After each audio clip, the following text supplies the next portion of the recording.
যে ব্যক্তি রমজান মাসের রোজা রাখবে আল্লাহর পক্ষ থেকে তার জন্য বিশেষ 10টা সম্মাননা পুরস্কার আছে। সুবহানাল্লাহ পড়েন। 1 নম্বরে, যে ব্যক্তি রমজান মাসের রোজা রাখবে তার পূর্বের জীবনের সব গুনাহ রব্বুল আলামিন মাফ করে দিবেন। আল্লাহর হাবিব বলেন, মান সামা রমাদানা ঈমানান ওয়া ইহতিসাবান গুফিরা লাহু মা তাকদ্দামা মিন যামবি। যে ব্যক্তি ঈমানের সাথে সওয়াবের আশায় রমজান মাসের রোজাগুলি রাখবে, গুফিরা লাহু মা তাকদ্দামা মিন যামবি, আল্লাহ তার পূর্বের জীবনের সব গুনাহগুলি মাফ করে দিবেন। 2 নম্বর, যে ব্যক্তি রমজানের একটি রোজা রাখবে অতঃপর যদি মারা যায় ওই ব্যক্তি জান্নাতি হয়ে যাবে। আল্লাহর হাবিব বলেন, মান সামা ইয়াওমান ইবতিগা ওয়াজহিল্লাহ সুম্মা খুতিমা লাহু বিহি দাখালাল জান্নাহ। আল্লাহর হাবিব বলেন, যে ব্যক্তি আল্লাহর সন্তুষ্টির জন্য শুধুমাত্র একটি রোজা রাখলো এরপরে ব্যক্তি মারা গেল, দাখালাল জান্নাহ, ওই ব্যক্তি জান্নাতি হয়ে যাবে। 3, যে ব্যক্তি রোজা রাখবে ওই ব্যক্তিকে আল্লাহ তাআলা নিজে তার পক্ষ থেকে শ্রেষ্ঠ প্রতিদান দান করে দিবেন। আল্লাহ তাআলা বলেন, আসসিয়ামু লি ওয়া আনা আজজি বিহি ওয়া ফি রিওয়ায়া ওয়া আনা উজজা বিহি। রোজা আমার জন্য, আমি নিজেই তার প্রতিদান অথবা আমি আল্লাহ তাআলা নিজেই এর প্রতিদান দান করব। সুবহানাল্লাহ পড়েন। 4 নম্বর, যেই ব্যক্তি রোজা রাখে তার মর্যাদা এতটাই বেড়ে যায় ওই ব্যক্তির মুখের গন্ধটা সুগন্ধ হিসাবে আল্লাহর কাছে বিবেচিত হয়ে যায়। আল্লাহর হাবিব বলেন, আল্লাযী নাফসি মুহাম্মাদিন বিয়াদিহি লাখুলুফু ফামিস সাইমি আতয়াবু ইনদাল্লাহি মিন রিহিল মিস্ক।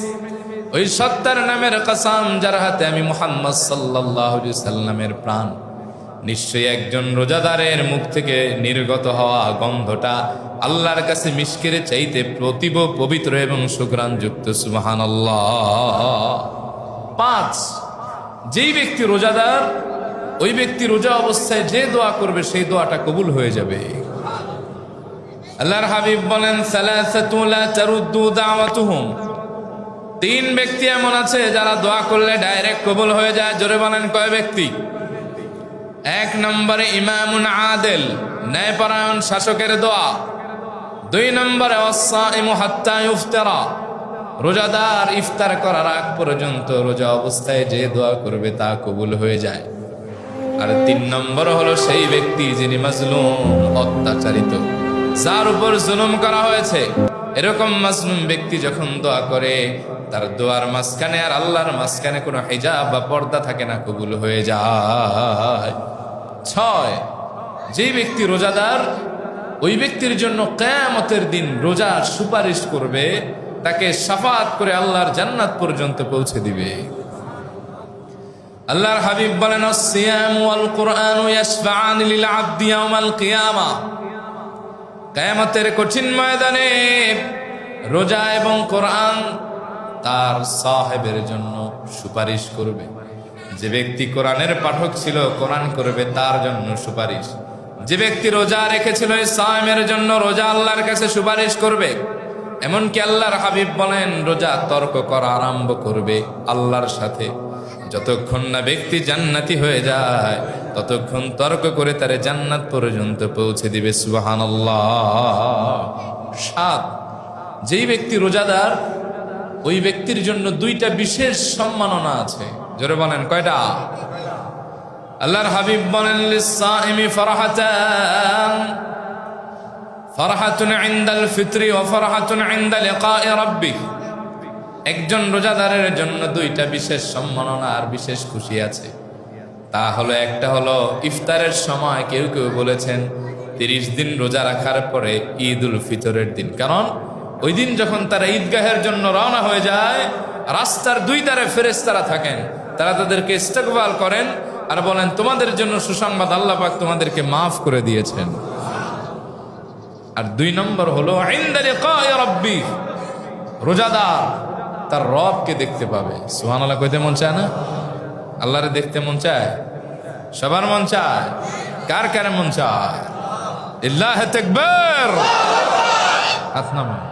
আল্লাহর হাবিব বলেন, ইন্নাকুম সাতারাউনা রাব্বাকুম আয়ানান, তোমরা তোমাদের চোখ দিয়ে তোমাদের রবকে এমন ভাবে দেখবে, কামা তারাউনা হাযাল কামার, এই চাঁদ যেরকম তোমরা দেখো, এই চাঁদ দেখতে যেরকম তোমাদের ভরা পূর্ণিমায় অসুবিধা হয় না, যেরকম শার্প আর ক্লিন দেখতে পাও, তোমাদের রবকে চাইতে আরো স্বচ্ছ আরো সুন্দরভাবে তোমরা দেখতে পাবে।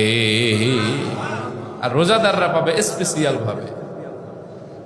8 নম্বর, যেই ব্যক্তি রমজান মাসের রোজা রাখবে ওই ব্যক্তির জন্য জান্নাতে একটা স্পেশাল গেট থাকবে। গেটের নাম হচ্ছে রাইয়ান। ওই দরজা দিয়ে রোজাদার হাসতে হাসতে আল্লাহর বিশেষ সম্মাননায় জান্নাতি হয়ে যাবে। 9, যে ব্যক্তি রোজা অবস্থায় মৃত্যুবরণ করবে ওই ব্যক্তির শাহাদাতের মৌত হিসেবে বিবেচিত হবে, এবং ওই ব্যক্তি রোজা অবস্থায় ইন্তেকালের কারণে কবরে জান্নাতি খাবার দ্বারা কিয়ামত পর্যন্ত মেহমানদারিতে ধন্য হয়ে যাবে। 10, যে ব্যক্তি রমজান মাসের রোজাগুলি ঈমানের সাথে সওয়াবের আশা রাখবে ওই ব্যক্তির হাসরটা সাধারণ মানুষের সাথে হবে না, নবীন, সিদ্দিকিন, শুহাদা, সালেহিন, এই 4 শ্রেণীর উন্নত মানের হেদায়েত প্রাপ্ত নিয়ামত প্রাপ্ত জান্নাতি মানুষের সাথে উচ্চ কাতারে আল্লাহ করায় দিবেন। সুবহানাল্লাহ। তাহলে রমজানের রোজা রাখার দরকার আছে না নাই? এই 10 নিয়ামত কে কে পেতে চান দেখি? সবাই চান? মাশাআল্লাহ, আল্লাহু আকবার। আল্লাহ কবুল করুক। হাত নামান। এবার রমজানের কয়েকটি নেক আমল আমি আপনাদেরকে দিয়ে দেই। শুনতে পাচ্ছেন প্রিয় ভাইরা? অসুবিধা হচ্ছে না তো?